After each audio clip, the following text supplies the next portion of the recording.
favor of this guy. Some people like the snake rake. I don't know. It's kind of amateurish. It's kind of, I don't know. Some people get really good with it. Pick what works for you, really.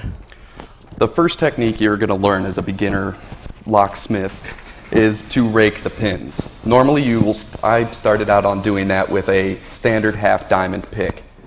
It mimics a key. It feels very good. You can feel the pins going up and over the little bump on the tip of the pick. And what it does is just exactly like a key. Some people prefer the snake pick, which is kind of like a squiggly little snake at the end of a pick, and the technique is that it's just a little bump that goes back and forth over the pins until it bumps all the driver pins into the proper position. Essentially, it's a more random technique. You're kind of just shotgunning towards the inside of the lock and just hoping that things fall into place with that. It's a very sloppy technique. It works well for beginners. It works on master locks. That's about it. But considering the kind of locks most people buy in your business. What you want to strive for is to get a good feel for each pin in the cylinder. You'll use a finger pick for each one of those. The finger pick is basically just a hook on the end of a pick. You can get a shallow one. I have a very deep one that will push pins way up into the cylinder if I have to, but this is the best pick to use. Much harder to use because you have to figure out what's going on in the lock. You're not going to get lucky with this one. You have to feel where the pins are, but this is what you should be using at all times. It'll open the lock because you know what you're doing, not because you got lucky. That's right. All right, so let's play with this. All right. So we have many different brands of locks down here. We have what we like to affectionately call the ball of crap. The Ace Hardware one is on there just as proof of concept that the not all locks are made equal. I think I'll go ahead and just start opening these. So anyhow, we have this challenge for you tonight. I have some prizes upstairs that I'll be bringing down. If you guys can open this ball of locks in under 5 minutes, you get a prize. All of them. It's not hard. Let's time this guy. All right, and keep in mind if I take a while, guess who's been drinking?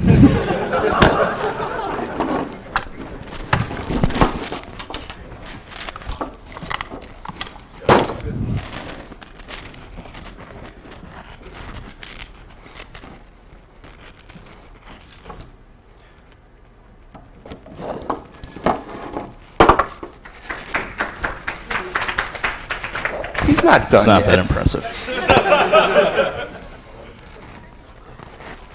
What brand of locks do you recommend? What brand of locks do I recommend? Well, if you got some hardcore cash, right here is the best lock you can buy for your money. I will get into this later. However, this brand is called Medico. No, the multi-lock is better. Yeah, if you want to spend $400 on a lock, be my guest. But I would recommend that.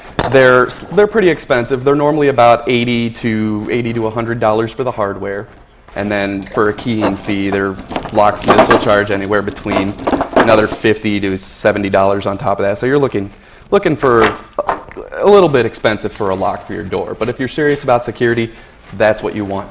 If you're not that serious, we have these Arrow deadbolts. This company does not exist anymore, and these deadbolts are really hard to find. They don't exist anymore because of one reason. People go to Home Depot and they buy this. Sledge. Sledge and Kwikset are the most popular selling key deadbolts out there. Why? Can anyone tell me why? They're crap. They're cheap. They're shoddily made and they're very easy to open with picks. So people say, whatever, I'm just going to put that on my door, and that's what happens. So Arrow makes a very well-machined deadbolt, and it costs a little bit more, but people go, Arrow, Kwikset, this one's cheaper, it's shiny, that's the same thing, shiny. So they take it and they put it on their door. Arrow does not exist anymore, but I would recommend those, if you can find them. We managed to find a couple. I mean, we have a couple sitting up here right now. There's that one we have mounted. We have this one down here. Yes, it's in a US lock box, but it's really an Arrow. We have this one right here we have taken apart for you. We're going to show you afterwards. Yeah. Any other questions? I picked that one earlier. It was still stuck, so hey, that's why it's crap. Very, very good question. I will get into that later.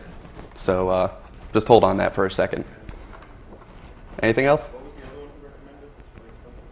I'm sorry, which? The other kind of lock you recommended is just like $400. The multi-lock, it's an Israeli-made multi-lock and uses unbelievably insane kind of things to, like, just blows my mind. It's impossible to pick these things with standard picks.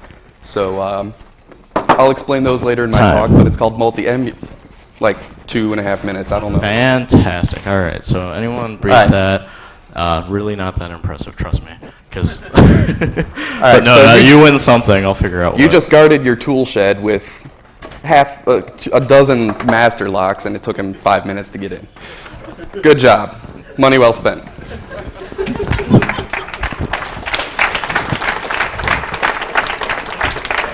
You wouldn't buy a car at Kmart or Walmart. Why would you buy a lock there? Walmart's going to start selling cars. I swear to God, if that happens, I'm coming for you, man. I'm saying I'd buy one, but they're going to start selling. They're already doing it in some states. And if anyone knows where the fourth horseman of the apocalypse is, he's at Walmart now. Luckily, he's buying a car, so it won't get very far. It's a Kia. It comes in a 6-pack. Come on, guys. They had a buy one, get one free sale. Seriously. They did have. They're not fooling anyone. Go ahead. All right. Well, standard pins, you know, you can only go so far with those. You have the machining process that can get the pins well aligned, and basically the sloppier the lock, the crappier it is. And, well, what about better locks? That's where we have Medicos. Ooh. I was explaining this a little bit earlier. What Medico does is it said picking the pins up and down, that's just fine, but we're going to rotate them as well. So you guys can come up here and check this out later, but this is the key to a Medico lock. And if you look at it and compare it to any other key that you see up here, you'll notice that they're not just horizontal cuts into the key. You'll see 30 degrees left and 30 degrees right. And what this does is when the pin falls back down onto the key, it rotates it left or right or center. Now what that's doing is it's taking the pin, and there's slices along the side of the cylinder of the pin. So if it's 30 degrees this way, that slice is going to be right down here or in the back. And what that does is it lines up for these metal tabs to insert into those pins. This is called a sidebar technique. What it does is the sidebar sticks out into the housing of the lock, and when you try to turn the cylinder, this is pushed in. If this cannot be pushed in, the pins are not aligned in the proper position, the tumbler will not turn, even though the pins are at the shear line and are ready to turn. This is an older design. The patent for this expired in, I believe, 1995. So what Medico did to renew this patent, Is they made it hotter. they made it even hotter. So we have two dimensions of picking here. You have to put in a pick. I will actually show you afterwards how to make a pick to rotate the pins around. But what they did to renew the patent, they said, well, we have up and down and we have rotational involved. Well, let's put in fore and aft into the position. So the key now has a cutout that tilts the pin backward or forward to get the top of the pin, top of the pick, the key pin to align with the shear line. If it's facing too far forward, it's sticking above the shear line and it's going to bind. So they said, well, that's not good enough. In my head, the Medico engineers look like the Bug and Family Guy that just goes, good. They added a fourth dimension to picking locks. What happens is the key, the ward of this key down here, enters into this groove, this tiny little groove that goes way back into the back of the lock, and enters into a pin that cannot really be reached from inside the cylinder itself. You're going to be hard pressed to get back there. And what it does is it pushes up pins in the back in this tiny little secret chamber that then allows the tumbler to turn yet again. I think this is just, hey, look at us, we can put more things in a lock. But no, No. It didn't stop there. Some Israeli company That's called right. Multilock comes along. Those fuckers are crazy. These are the scariest damn things I've ever seen in my life. If you guys want to take a look at the key, we have one up here. But Where'd it go? basically, the best way to describe it. That's not it. Where the hell is that? Well, Someone stole it already. it's a side. Oh wait, you know what I have? Can I get another beverage? Someone. The best way to describe this key is insanity incarnate. What they've done is, as you can see on this diagram, they've not only taken pins and machined them to fantastic tolerances, so it makes things so much more difficult just in that. But they've added another aspect that I've never seen in another key, and it's just phenomenal. What they've done is they've hollowed these pins out so that they have these hollow cylinders, and what they've done is they've put pins inside of pins. So not only do you have the first aspect of lifting the main key pin, but you also have the one inside of it. Now, it gets worse. This picture is said not that's easy. this Get way smaller just picks. because, it's convenient to show it this way. If you look at the lock itself, the keyway is sideways, intentionally. The reason being is because, well, let's look at a regular lock. You see, the pins in this lock are up here. So you have the greatest amount of movement up and down. Having them mounted sideways, you literally have like a millimeter worth of workspace. Now, this is all bad. Badass. But it gets worse. They've come out with another one. And Chris, go ahead. All right, so the solution to this clearly is, well, you get craters and you get small little tiny picks that can do the inside of the crater. And it is not unpickable. You can pick these. It's going to take you the rest of your natural life, but Anytime there's a legitimate this way of point- opening something, there's always an illegitimate way of doing Yes. it too. so they went a couple steps further and they put in this thing called an interactive pin. And I told you about the Medico that puts through the warded side of the key, they put in that little tiny pin that you can't really get to easily. Well, they said that's not good enough. You can get to it. If the key can get to it, you can get to it. They put in magnets in this key. They put in magnets in this key that push and pull the pins outside of the lock in different directions and then allow the tumbler to turn again. You physically cannot get to those pins. You're going to have to hack them magnetically. Now, this magnet thing is not a new feature, but the fact that it's been integrated all into one key, oh god. Calm down. Calm down. Go, cold shower. Cold You shower. folks Go. got a towel? Yeah, so Alright, go. Is there anything? that's the multi-lock. These things are insanely expensive. Imagine trying to be a master locksmith trying to key one of these things.